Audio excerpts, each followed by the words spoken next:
যে পতাকার জন্য আপনি লড়লেন 18টা বছর, আজ সেই পতাকায় পাচ্ছেন না দাঁড়াতে, নিতে পারছেন না শেষ বিদায়।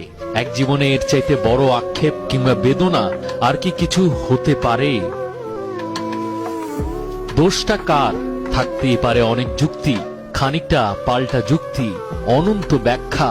তর্কযুক্তি মেনে যদি ধরেও নেই সব দোষ সাকিবেরই, তবু এখন থেকে বহু বছর পরে যখন এই ইতিহাসটা ক্রিকেটার সাকিবকে মনে রাখার মতো একটা গুড বাই না বলতে পারার প্রেক্ষাপটটা আসবে সামনে, আক্ষেপ কি হারিয়ে যাওয়া শৈশবের মতো বুকের বাম দিকে মোচড় দেবে না একটু? কতজন কৈশোর থেকে যৌবনে গিয়েছিল সাকিবের শুরুতে, আর এই শেষের বেলায় জীবনের মধ্য গগনে জীবনের সব ভালোবাসাই কি যুক্তি নিয়মের লাইনে দাঁড়িয়েছিল? বিদায়টা রূপকথার মতো না হলেও ক্যারিয়ারটা তো তাই ছিল। ক্রিকেট রূপকথার রাজপুত্র স্বয়ং বিরাট কোহলি আরেক রাজপুত্রের মূল্যটা তাই হয়তো জানেন।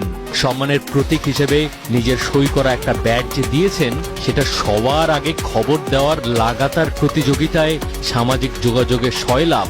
নিউজের বাইরে চোখটা বন্ধ করে ক্রিকেটার সাকিবকে মনে করলে গ্রাস করে 18 বছরের স্মৃতিগুলো সিনেমার ট্রেলারের মতো।